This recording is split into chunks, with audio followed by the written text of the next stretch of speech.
Hello बच्चों, कैसे हो आप लोग। नीट के प्रैक्टिस सीरीज में हम लोग आज 2019 के पेपर ले रहे हैं। सो फटाफट तैयार हो जाओ और करते हैं क्वेश्चंस। नीट के क्वेश्चंस हैं, नीट 2019 के पेपर्स में से, ठीक है। आ जाओ। अब सबसे पहले हमारे पास जो ये क्वेश्चन है इसको देखो। इसमें ये एसएचएम का है, एसएचएम का है, लेकिन ये सुपरपोजिशन ऑफ एसएचएम है। सुपरपोजिशन ऑफ एसएचएम का मतलब क्या हुआ कि दो एसएचएम यानी कि सरल आवर्त गति वाले दो, हमने क्या किया, सरल आवर्त गति वाले दो लिए हैं हमने, दो अलग अलग सरल आवर्त गति करने वाले जो भी दोलक हैं उनको हमने लिया हुआ है, उनकी सुपरपोजिशन यहां पर बताई गई है, ठीक है। तो विस्थापन को इस तरह से व्यक्त किया गया है, डिस्प्लेसमेंट को ऐसे व्यक्त किया गया है। देखते हैं कैसे हम इसको करते हैं। तो सबसे पहले काम जो हमें करना है वो क्या करना है, हमें यह सोचना है कि विस्थापन इसमें इस तरीके से भी लिख सकते हैं, y minus A naught equals A sine omega T plus B cos omega T, ठीक है। अब पहले तो हमारे पास ये रिजल्ट आ गया, ये इक्वेशन मिल गया, ठीक है। इस इक्वेशन को एक सिंगल सरल आवर्त गति करने वाला हमने अगर मान लिया, वो उस समीकरण से व्यक्त कर दिया, तो वो कैसा बनेगा उसको जरा देखना है, ठीक है।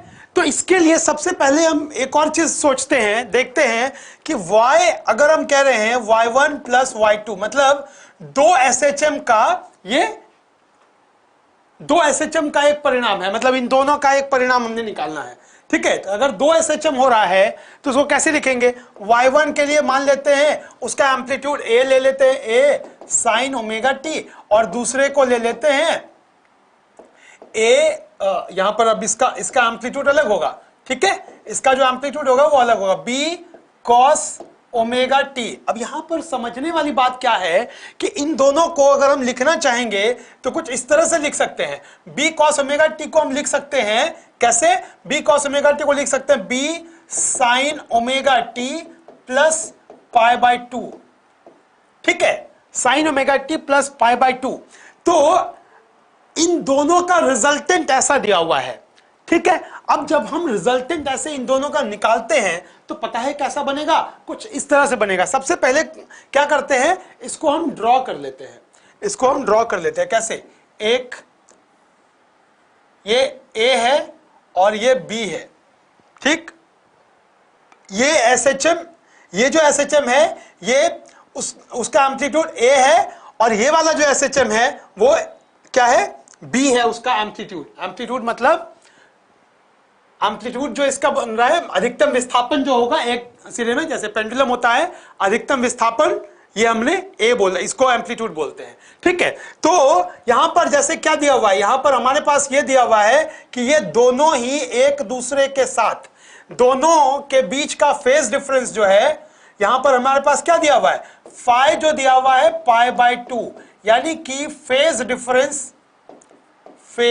डिफरेंस जो है वो क्या दिया हुआ है, पाई बाय 2 दिया हुआ है, ठीक है। ये पाई बाय 2 दिया हुआ है, इसका मतलब क्या हुआ कि एसएचएम ए वाला जो एम्पलीट्यूड का है, एक एसएचएम, वो दोनों ही एसएचएम क्या है, एक दूसरे के परपेंडिकुलर हैं, लंबवत हैं, ठीक है। तो हमारे पास ऐसा दिया हुआ है ये बी, ठीक है। अगर ऐसा बनेगा तो अब इन दोनों का रिजल्टेंट क्या होना चाहिए, इन दोनों का रिजल्टेंट निश्चित तौर पर कुछ इस दिशा में बनेगा, और जिसका जो एम्पलीट्यूड होगा उसको कुछ इस तरह से लिख सकते हैं ना, एम्पलीट्यूड जो होगा इसको हम कैसे लिख सकते हैं, एम्पलीट्यूड लिख सकते हैं, ये वाला जो रिजल्टेंट एम्पलीट्यूड होगा हमारा, ये ए डैश कर लेते हैं इसको, ठीक है। ये ए डैश कैसे होगा, ये ए डैश जो आएगा हमारे पास वो ए डैश आएगा, इसका सीधा पाइथागोरस थ्योरम यूज कर लेंगे, है ना। यानी कि अगर दो एसएचएम में हमें अगर उसका जो परिणाम होगा एक सिंगल एसएचएम बने, तो उसका परिणाम, उसका जो एम्पलीट्यूड निकालने के लिए होता है कुछ इस तरह से निकालते हैं, a square plus b square plus 2ab cos phi. ये बेसिक बात हमें समझनी है। अगर दो एसएचएम, ध्यान देना, अगर दो एसएचएम एक साथ दोलन कर रहे हों, ठीक है, दो पार्टिकल एक साथ दोलन कर रहे हो, इस तरह से हो कि उनका एक दोलन ऐसे हो रहा है और दूसरा दोलन इस तरह से हो रहा है, तो इन दोनों का एक ये वाला दोलन है और एक ऐसे वाला दोलन है, तो दोनों का दोलन जो है एक दूसरे के लंबवत है। उनका परिणाम निकालने के लिए हमें क्या देखना पड़ेगा कि इनका एम्पलीट्यूड ए और बी हमने ले लिया, और इन दोनों के बीच का जो फेज डिफरेंस है वो यहां पर π/2 है, वही हम यहां पर π/2 लिखेंगे, और इस तरह से हमारे पास क्या रिजल्ट आएगा, a² + b², क्योंकि ये cos phi क्या होगा, cos π/2 0 होगा, तो ये 0 हो जाएगा। ठीक है, तो हमारे पास रिजल्ट क्या बना, ये रिजल्टेंट बना, हमारे पास जो एम्पलीट्यूड का रिजल्टेंट बना वो क्या बना, रिजल्टेंट SHM का तुल्य सरल आवर्त गति जो बनेगा, दो सरल आवर्त गति वाले जो भी हैं यहां पर सिस्टम में जो भी पार्टिकल दिए हुए हैं, उनका जो तुल्य एम्पलीट्यूड बनेगा वो क्या बनेगा, वो ये बनेगा a² + b²। तो हमारा सीधा सा आंसर निकल जाएगा, ये वाला होगा। ठीक है, तो ये रिजल्ट है हमारा। ठीक है, यहां पर ध्यान ये देने की जरूरत है, इस तरह के क्वेश्चंस होंगे, इस तरह के क्वेश्चंस होंगे। ये क्या है, दो SHM का रिजल्टेंट हमें देखना होता है। ठीक है, हमें यह देखना है कि अगर इस तरह से दिया हुआ है तो उन दोनों के बीच का एंगल कितना है। अभी यह दिया हुआ था इक्वेशन, इस इक्वेशन में दो SHM के बीच का फेज डिफरेंस क्या है वो हमने पता लगा लिया यहां पर, और सीधा रिजल्टेंट हमने ऐसे निकाल दिया। तो ये बहुत आसान क्वेश्चन है। ठीक है, अब हम आगे बढ़ते हैं, ये हमारा रिजल्ट हो गया, ये वाला रिजल्ट है दूसरा। ठीक है, चलिए अगला प्रश्न की तरफ चलते हैं। यहां पर पृथ्वी के पृष्ठ पर भार 200 न्यूटन है, पृथ्वी के केंद्र की ओर आधी दूरी पर इसका भार कितना होगा। ठीक है, यहां पर बहुत ही आसान प्रश्न है, ये बहुत ही आसान प्रश्न है, बहुत ही आसान प्रश्न। कैसे करेंगे इसको एक बार देखते हैं। हमारे पास पहले यह देख लेते हैं कि यह पृथ्वी का पृष्ठ है, यह पृथ्वी का पृष्ठ है। अब इसमें हम जब आधी दूरी तय करते हैं यहां से, तो हमने क्या किया, ये यहां पर अब पहुंच गए, पृथ्वी का ये सतह पहुंच गए हम, ये d है, ये d है, ध्यान देना। तो पृथ्वी की जो त्रिज्या है वो कितनी है, पृथ्वी की त्रिज्या r है, यहां से ये अगर केंद्र लेते हैं तो यहां से r है। अब हमें क्या करने की जरूरत होती है कि जो एक्सीलरेशन ड्यू टू ग्रेविटी होती है वो क्या होता है, gm/r², gm/r²। लेकिन यहां पर जो दूरी है वो दूरी किसके बीच में, यहां पर गुरुत्वाकर्षण बल जो होता है दोनों वस्तुओं के, जिनके बीच में गुरुत्वाकर्षण होना है, दोनों पिंडों के केंद्र को जोड़ने वाली जो रेखा है, जोड़ने वाला जो डिस्टेंस है, उसी डिस्टेंस को यहां पर हमें लेना पड़ता है। ठीक है, तो पृष्ठ पर यह बनेगा,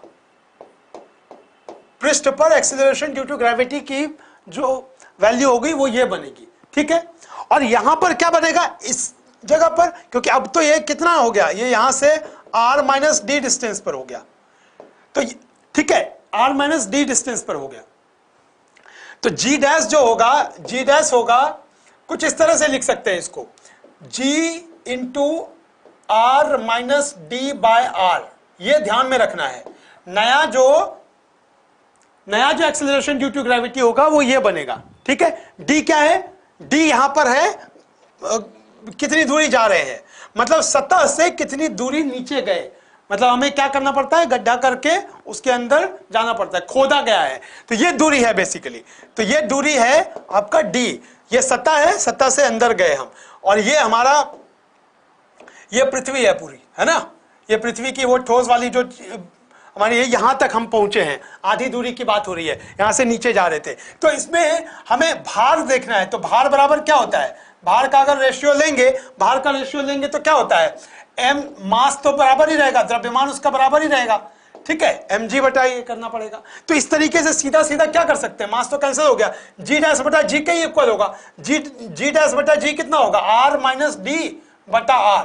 तो इसका मतलब क्या हुआ, इसका मतलब ये हुआ r माइनस, यहां पर जो हमारा रिजल्ट होगा, भार, नया भार जो होगा r - d, d कितना है r/2 और बटा r, ये होगा, इसका मतलब क्या हुआ, 1/2 हो जाएगा सीधा सीधा।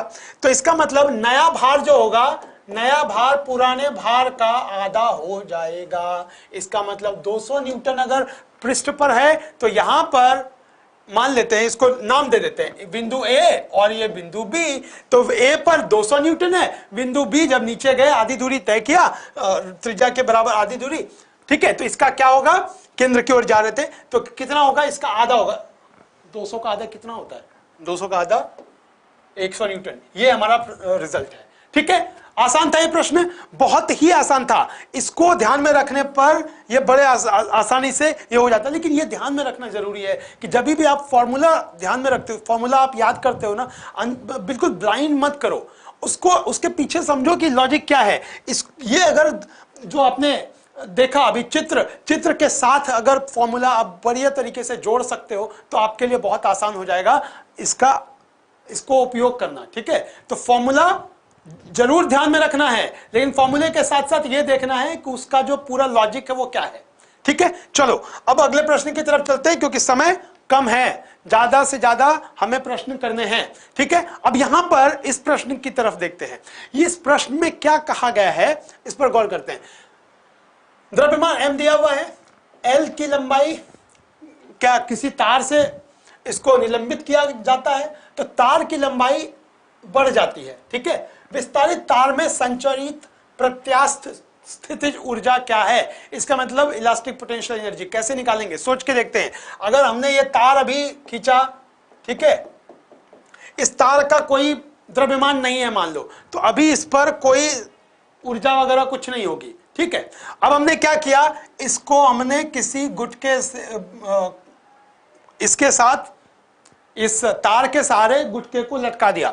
गुटके का भार कितना है, गुटके का द्रव्यमान कितना है, m। बहुत अच्छा। अभी जो पहले जो था, पहले परिस्थिति क्या थी, पहले ये परिस्थिति थी कि ये लंबाई तो इसकी l है, ठीक है।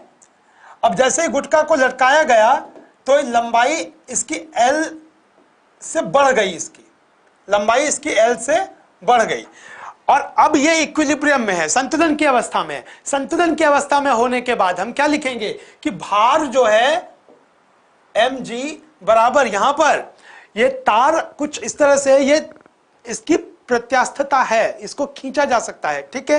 तो यहां पर तार में क्या होगा, हमें k इंटू एल लेना पड़ेगा, ये इसके बराबर होगा। यानी कि क्या होता है, ध्यान देते हैं कि जब हम इसको नीचे खींचेंगे तो एक बल है जो ऊपर उसकी प्रत्यास्थ है ना, ये तार जो है प्रत्यास्थ है, इसका मतलब ये हुआ इलास्टिक तार है।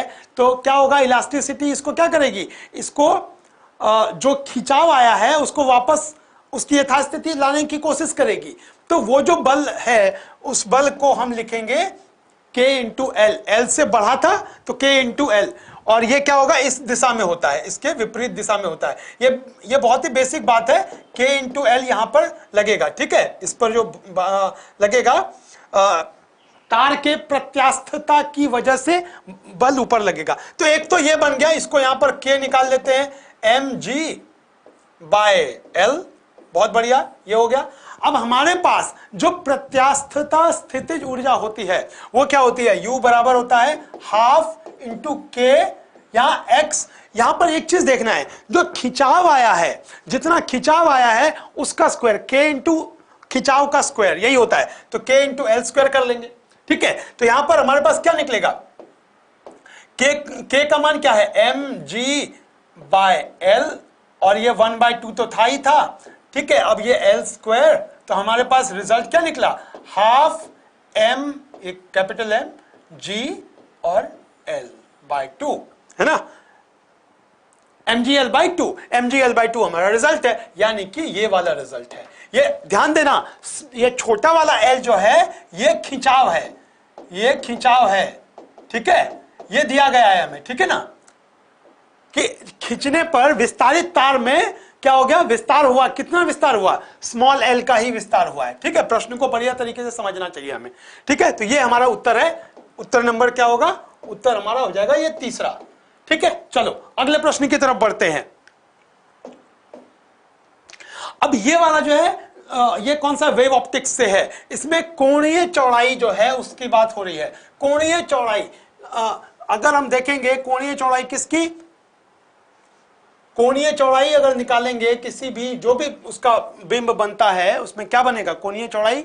कोणीय चौड़ाई के लिए क्या करते हैं, कोणीय चौड़ाई का जो फॉर्मूला है ये इससे रिलेटेड एक 2018 में भी क्वेश्चन पूछा गया था, तो इसको लिखते हैं, अल्फा ले लेते हैं, लैम्डा बटा डी लेते हैं, बहुत ध्यान से समझना है, लैम्डा बटा डी। तो कोणीय चौड़ाई इस पर निर्भर करती है, ये तो हमने समझ लिया। अब ये है क्या, ये तरंग दैर्ध्य है, ये लैम्डा जो है ये तरंग दैर्ध्य है, ठीक है, तरंग दैर्ध्य यानी कि वेवलेंथ, लैम्डा वेवलेंथ है, और डी क्या है, डी ये दो स्लिट्स के बीच का सेपरेशन है, ठीक है, ये होता है, और ये कैपिटल डी होता है। तो कोणीय चौड़ाई सीधा सीधा ऐसे लिखने पर, प्रश्न यहां पर क्या दिया गया है कि यहां पर जो यंग का द्विध्रुवी प्रयोग किया गया है, सारा का सारा उपकरण पानी में रखा गया है, ठीक है, तो पानी में रखा गया है, ध्यान देना है हमें, क्या अगर हमें हवा में कोई किसी प्रकाश के लिए तरंग दैर्ध्य दिया गया है तो पानी में उसका तरंग दैर्ध्य भी परिवर्तित होगा, पानी में उसका तरंग दैर्ध्य परिवर्तित होगा, यानी कि परिवर्तित होगा तो क्या हो जाएगा, इसका हमें यह देखना है, लैम्डा डैश बटा लैम्डा ये हो जाएगा म्यू के बराबर, मतलब लैम्डा डैश नया जो तरंग दैर्ध्य बनेगा लैम्डा बटा म्यू बनेगा, लैम्डा बटा म्यू, ये ध्यान देना है।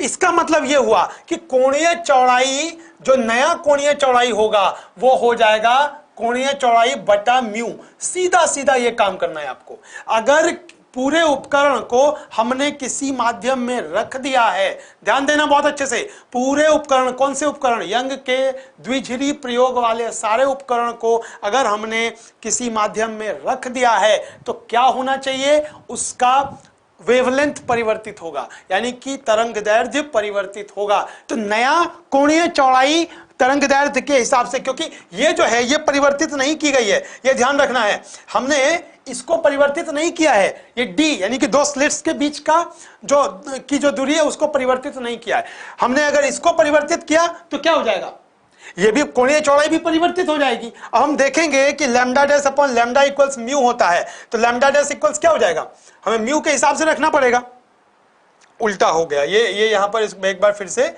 इसको ठीक से करते हैं। क्या होता है, वेवलेंथ हवा में या निर्वात में बटा माध्यम में, ऐसा होता है। ये रिफ्रैक्टिव इंडेक्स, ये ध्यान रखना है, रिफ्रैक्टिव इंडेक्स जो होता है, रिफ्रैक्टिव इंडेक्स क्या, रिफ्रैक्टिव इंडेक्स दिया हुआ है ना, यहां पर हमें रिफ्रैक्टिव इंडेक्स 4/3 दिया हुआ है, तो ये होता है लैम्डा अपॉन लैम्डा डैश, ये ध्यान रखना है। इसी के लिए हमारे पास कोणीय चौड़ाई क्या हो गया, पहली वाली कोणीय चौड़ाई बटा म्यू, तो इसमें क्या हो जाएगा, घट जाएगा, ठीक है। तो अब क्या निकल गया हमारे पास, जरा गौर करते हैं, हमारे पास आ जाएगा लैम्डा डैश, ये दिया हुआ है कोणीय चौड़ाई 0.2 डिग्री दिया हुआ है, 0.2 अपॉन ये म्यू की वैल्यू लिखनी है, म्यू की वैल्यू कितनी, इतना, इसका मतलब क्या हुआ 0.2 डिग्री गुणे 3 बटा ये 4, ऐसे ही है कुछ, ठीक है। तो क्या निकल कर आ गया 0.15 डिग्री, यही आएगा हमारा रिजल्ट, ठीक है, 0.15 डिग्री ये रिजल्ट है अपना, ठीक है। तो ये ध्यान में रखना है कि अगर हमने परिवर्तित कर दिया माध्यम तो किस तरह से तरंग दैर्ध्य परिवर्तित होगा, और कोणीय चौड़ाई तरंग दैर्ध्य के साथ कैसे संबंधित है, वो इस तरह से संबंधित है। अगर हमारा ये परिवर्तित होगा, नया जो हमने लिखा लैम्डा डैश बराबर होगा लैम्डा अपॉन म्यू, इसलिए जो नया कोणीय चौड़ाई होगा वो कोणीय चौड़ाई बटा म्यू, ठीक है, ये रिजल्ट है, बस इसको ध्यान में रखना है, आसानी से ये प्रश्न हो जाएगा, ठीक है। अब अगले प्रश्न की तरफ चलते हैं। अब यहां पर देखना है, इसको दो तरीके से किया जा सकता है, वैसे मैं दोनों मेथड बता सकता हूं आपको, आप पहले इस बात पर फोकस करो कि ऐसे प्रश्नों को करते कैसे हैं, ठीक है, बहुत ही आसान है, बहुत ही आसान है। यहां पर सबसे पहले ये 2 पाई जो दिया हुआ है, 2 पाई परिक्रमण करने पर, तो यहां पर लिख देते हैं थीटा की वैल्यू 2 पाई ये दी हुई है, 2 पाई रेडियन ये दिया हुआ है, ठीक है। अच्छा, ये 3 आरपीएम दिया हुआ है, 3 आरपीएम को हम 3 आरपीएस कैसे करें, 3/60 आरपीएस करेंगे। आरपीएम का मतलब हुआ है रोटेशन पर मिनट, घूर्णन प्रति मिनट, ठीक है। अब यहां पर प्रति सेकंड करने के लिए क्या करना पड़ेगा, प्रति मिनट मतलब मिनट डिनोमिनेटर में, मिनट को सेकंड में अगर बदलेंगे तो 60 सेकंड होगा, तो 3/60 सेकंड, यानी कि ये हमारा निकला। अच्छा एक चीज और, ओमेगा 1 जो है वो क्या दिया हुआ है, ओमेगा 1 की वैल्यू दी गई है, यहां पर देखना है 3 रोटेशंस पर सेकंड, तो 2 पाई यहां पर देखना ये है कि हमें जब करना पड़ता है एंगुलर वेलोसिटी, जब हम देखेंगे एंगुलर वेलोसिटी तो क्या होता है 2 पाई गुना ये आरपीएस, आरपीएस ये कितना है 3/60, ये निकल कर आ गया, कितना हो गया ये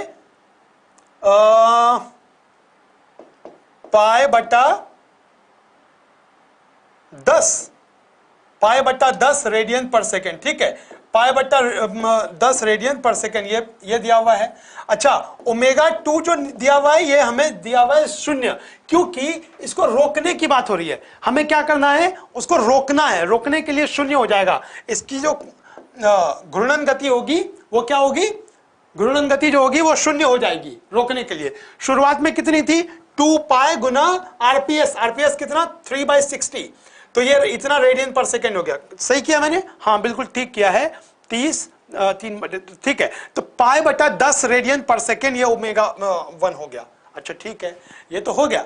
हमें क्या निकालना है, हमें निकालना है बल आघूर्ण।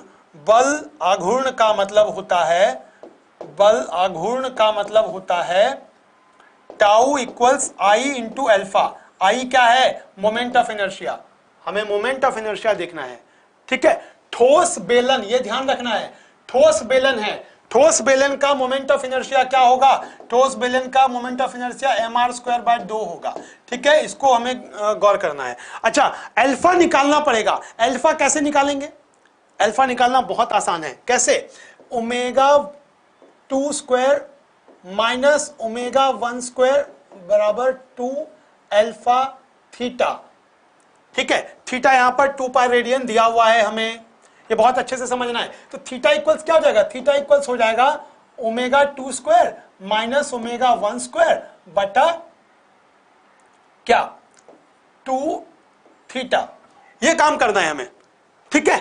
तो इसको अगर देखेंगे यहां पर हमें निकालना है अल्फा, हमें निकालना है अल्फा। अच्छा एक चीज और, यहां पर अल्फा क्या है, अल्फा यहां पर घट रही है, ठीक है, अल्फा क्या है यहां पर, अल्फा है कोणीय त्वरण, एंगुलर एक्सीलरेशन। एंगुलर एक्सीलरेशन की जब हम बात करते हैं यहां पर क्या हो रहा है, पहले किसी खास गति से वो घूर्णन कर रहा था, अब वो रुक गया, तो जो कोणीय त्वरण है वो क्या घट रही है ना, नेगेटिव वैल्यू आएगी, ठीक है। तो ये बात समझनी है। अब यहां पर क्या करना है, ω², ये बस निकाल देते हैं 2 थीटा, देखते हैं अल्फा क्या निकल जाएगी, अल्फा की वैल्यू निकाल लेते हैं पहले।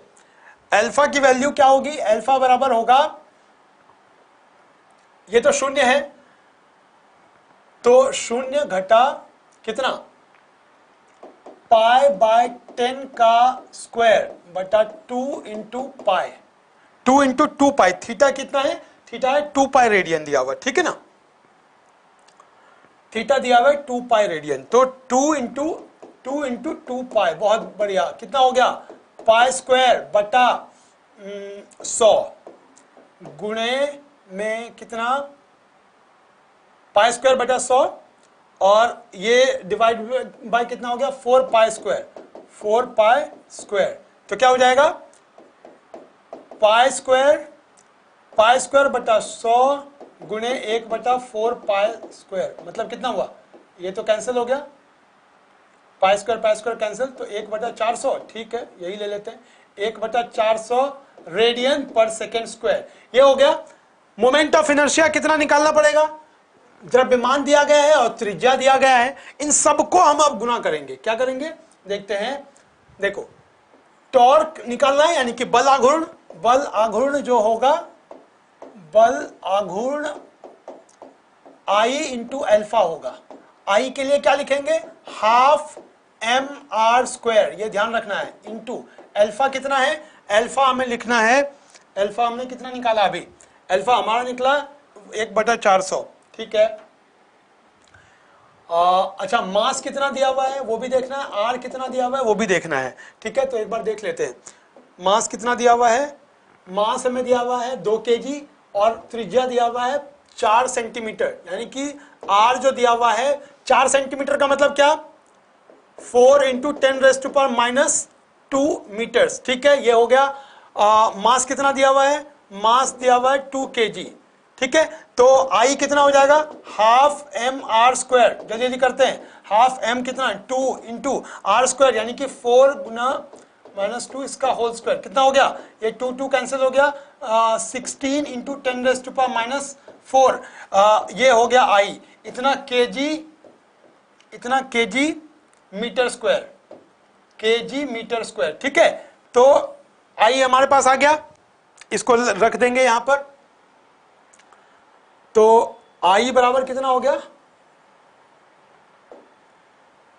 आई हमारा आ गया कितना, एक बार देख लेते हैं फिर से, 16, हाँ 16 × 10⁻⁴, ठीक है, गुणे अल्फा, ये यहां पर क्या 1/400, हमने अल्फा कितना निकाला था, अल्फा कितना निकाला था, अल्फा हमने निकाला था 4π² 2 थीटा, अल्फा कैसे, ω2² - ω1² इक्वल्स टू अल्फा थीटा, इसका मतलब अल्फा इक्वल्स ω2² - ω1² अपॉन 2 थीटा, ठीक है। थीटा की वैल्यू 2π दी हुई थी, तो हमने वही काम किया, ठीक है। कितना आ गया, ये रिजल्ट है हमारा, ठीक है। चलो आगे बढ़ते हैं, रिजल्ट हमारा आ गया। अब सीधे तौर पर हम इसको सॉल्व कर लेते हैं, ये दिया हुआ है, कितना हो गया,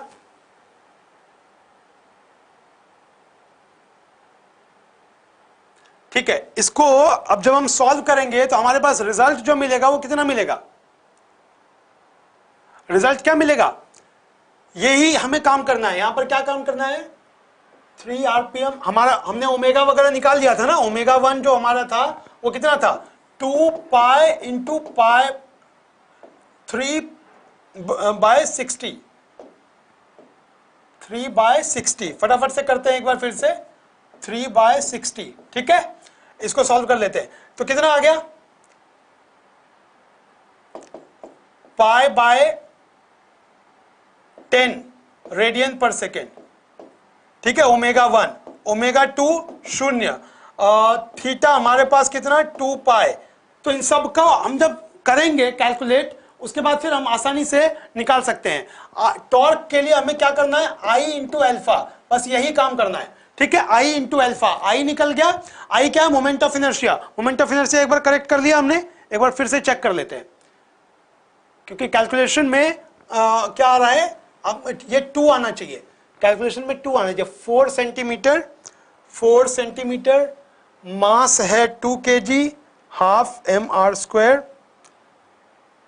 अच्छा, ठोस, बेलन और डिस्क का सेम होता है, तो ठीक ही लिया हमने, ठीक है, ½ mr², बहुत बढ़िया। अब इसके बाद फिर हमारे पास ये रिजल्ट आ गया, इसको हमें पुट करना है यहां पर, आई की वैल्यू और अल्फा की वैल्यू हमें निकालना है। अल्फा की वैल्यू कैसे निकलेगी, ω2² - ω1² डिवाइड बाय 2 थीटा, इससे हम निकाल सकते हैं, इसको सॉल्व कर देंगे, निकल जाएगा हमारे पास, रिजल्ट यही बनना चाहिए, रिजल्ट हमारा ये बनना चाहिए, ठीक है। ये रिजल्ट है अपना, तो इसी को सॉल्व करके ये रिजल्ट है पहला।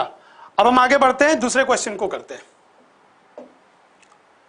अब यहां पर ये क्या दिया हुआ है, dual nature of matter and radiation से, बहुत आसान प्रश्न है। इसमें क्या कहते हैं, इलेक्ट्रॉन का de Broglie wavelength, de Broglie wavelength of electron, de Broglie wavelength of electron में सीधा सीधा आपको लिखना है, ये फॉर्मूला ध्यान में रखना है, 12.27/√v, ये वोल्टेज, और इतना एंगस्ट्रम, एक एंगस्ट्रम कितना होता है, एक एंगस्ट्रम होता है इंटू 10⁻⁻10 मीटर्स, ठीक है।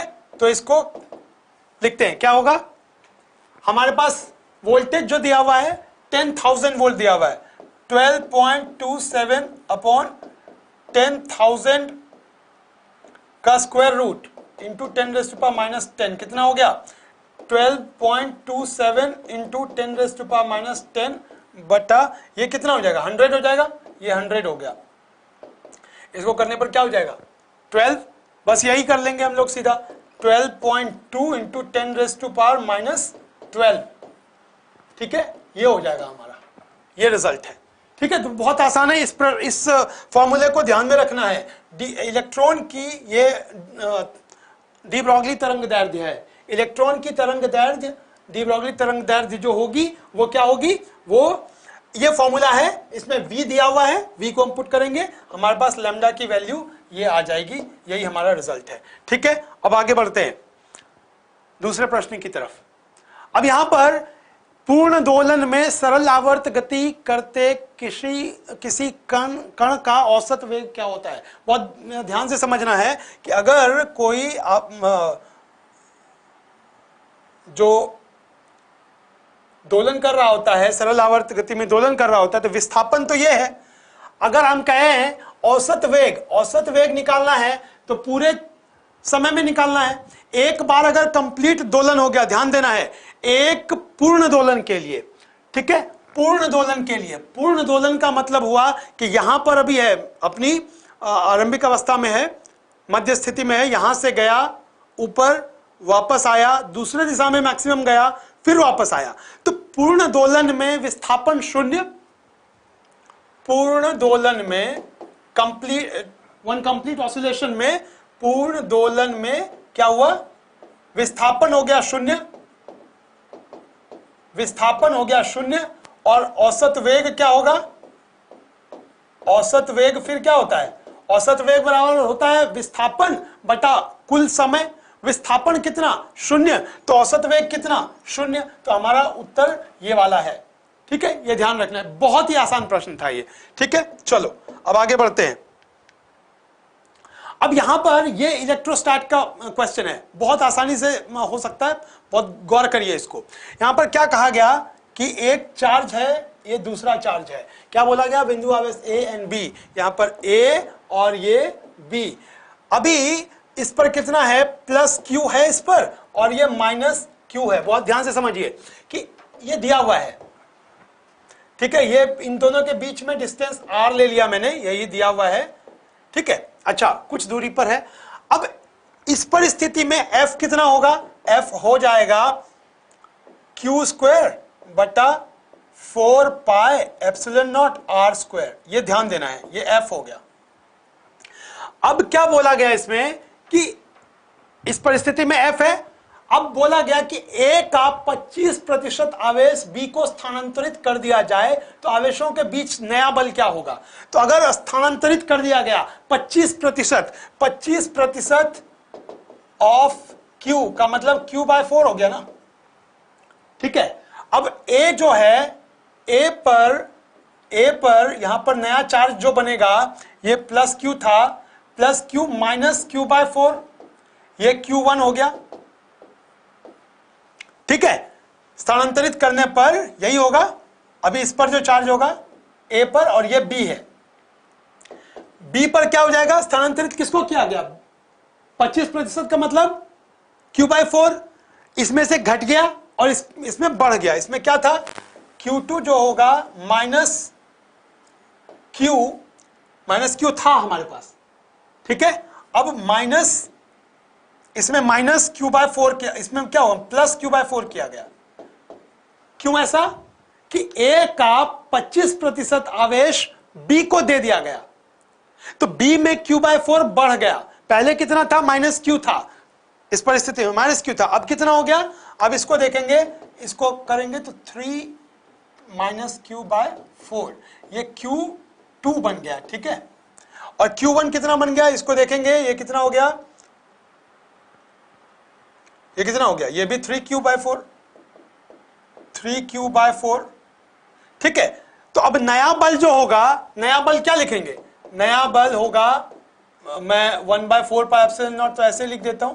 ठीक है, अब नया बल जो होगा Q1 इंटू Q2 करेंगे तो 3Q/4 का स्क्वायर हो जाएगा। ठीक है, बटा यहां पर आर स्क्वायर है ही है। तो इसका मतलब क्या हुआ, इसका मतलब यह हुआ कि एफ डैश जो बन रहा है, एफ डैश कितना बनेगा, एफ डैश हमारा बनेगा, यहां देख लेते हैं, एफ के लिए हम क्या लिखेंगे, एफ के लिए तो हम लिखेंगे, देखो यहां पर क्या होगा, क्यू स्क्वायर बटा 4 pi epsilon naught R square, और बाकी जो बचा इसमें क्या बचा, 3/4 का स्क्वायर यानी कि 9/16। ठीक है, ये जो है ये पूरा क्यू स्क्वायर अपॉन 4 पाई, ये इसकी जगह पर लिखेंगे, यानी कि नया जो बन गया एफ डैश इक्वल्स क्या बनेगा, एफ 9f/16, 9f/16, ये है हमारा उत्तर। यानी कि हमारे पास जो उत्तर आया वो क्या आया, नया फोर्स जो बनेगा वो क्या बनेगा, 9f/16, यानी कि हमारा उत्तर ये 2 है, दूसरा नंबर। ठीक है, ये हमारा निकल कर आ गया बहुत आसानी से। अगर हम देखेंगे तो प्रश्न को जरा सा पढ़ेंगे, हमें सारा चीज मिल जाएगा। हमने फॉर्मूला तो रट लिया, लेकिन जो परिस्थिति दी गई है उस परिस्थिति के हिसाब से हमें फॉर्मूले लगाने की जरूरत होती है। यही तो करना है, सॉल्व करते हैं जब हम कोई भी प्रॉब्लम सॉल्व करते हैं तो उसमें इन्हीं बातों का ध्यान में रखना होता है। तो आगे बढ़ते हैं, अब देखते हैं अगले प्रश्न को। वाह, इस प्रश्न में एक चीज बहुत बारीकी से समझनी है कि यह दिया तो गया है वोल्टमीटर और एमीटर। ठीक है, वोल्टमीटर और एमीटर, यहां पर एक चीज बहुत जरूरी है समझना कि आदर्श वोल्टमीटर, आदर्श वोल्टमीटर के लिए का प्रतिरोध क्या होता है, आदर्श वोल्टमीटर का प्रतिरोध क्या होता है, प्रतिरोध होता है इंफिनिटी। यह ध्यान में रखना है, आदर्श वोल्टमीटर का प्रतिरोध इंफिनिटी। अच्छा, आदर्श एमीटर का प्रतिरोध होता है 0। यह ध्यान में रखना है। अगर आदर्श प्रतिरोध, आदर्श वोल्टमीटर और आदर्श एमीटर है, तो इस परिस्थिति में क्या होगा कि ये दो जो दिए गए हैं इसमें क्या होगा कि इस यहां पर कोई करंट नहीं जाएगा, जो भी करंट जाएगा सिर्फ इसी में जाएगा। अगर इसी में करंट जाएगा तो वोल्टमीटर V1 कितना होना चाहिए, करंट निकालना है तो करंट I1 क्या होता है, करंट I1 इक्वल्स होता है वोल्ट, ये 10 वोल्ट बटा ये रेसिस्टेंस जो है 10, तो मतलब 1 एम्पियर। ठीक है, I1 1 एम्पियर, और उसी हिसाब से 1 एम्पियर अगर 10 ओम के रेसिस्टर में गया तो क्या हो जाएगा 10, तो ये 10 वोल्ट हो गया। ठीक है, V1 10 वोल्ट हो गया। इसमें कोई विद्युत धारा प्रवाहित ही नहीं होगी। क्यों नहीं होगी, क्योंकि आदर्श वोल्टमीटर अगर है तो विद्युत धारा इसमें प्रवाहित ही नहीं होगी।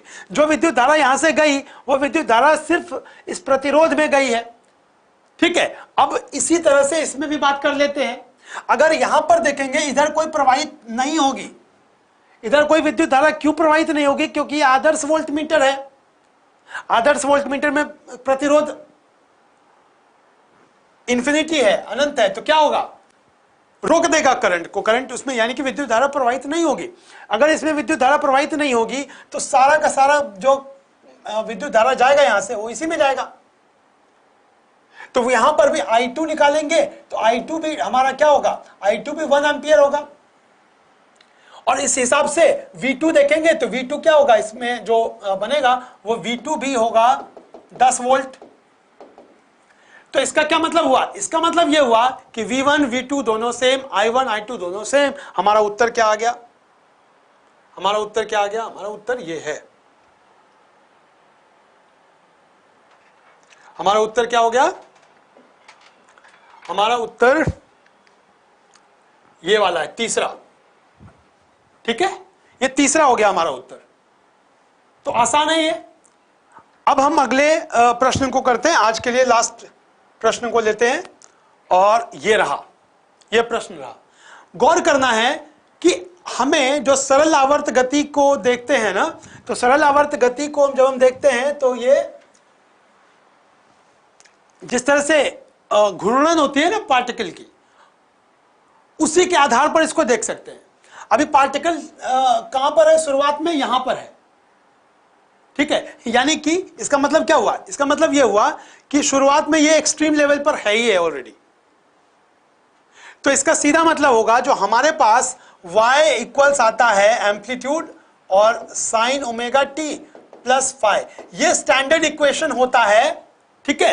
ये स्टैंडर्ड इक्वेशन होता है SHM का, सरल आवर्त गति करते हुए, ठीक है। यहां पर ओमेगा के लिए लिखते हैं 2 पाई बटा कैपिटल टी, यहां पर कैपिटल टी का मान दिया हुआ है इसमें, ठीक है। तो क्या करेंगे, फाइ यहां पर कितना है कि फाइ यहां पर पाई बाय 2 है, फाइ कितना है, पाई बाय 2, यानी कि शुरुआती जो फेज एंगल है वो पाई बाय 2 है। तो इसका मतलब क्या हुआ, इसको यहां पर देखते हैं, y इक्वल्स ए कितना है, परिमिति इसका जो अधिकतम ये दिया हुआ है, क्या दिया हुआ है, अधिकतम विस्थापन जो होगा वो कितना होगा, 3 मीटर, यानी कि यहां पर लिखेंगे ए की जगह पर लिखेंगे 3, y इक्वल्स ए की जगह पर 3, और sine omega T plus pi by 2 का मतलब हो जाएगा ये कॉस हो जाएगा, कॉस ओमेगा, ओमेगा का मतलब 2 पाई बटा कैपिटल टी कितना 4 और इंटू टी। अब यहां पर क्या लिखेंगे, y equals 3 cos pi T by 2, ये है हमारा उत्तर।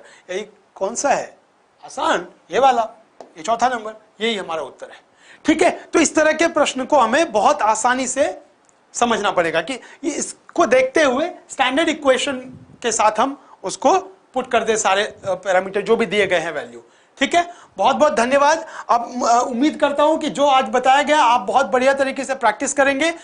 आप देख पा रहे हैं कि प्रश्न बहुत मुश्किल नहीं है, आसानी से करेंगे, थोड़ा धैर्य के साथ करेंगे तो आप बहुत जल्दी कर पाएंगे।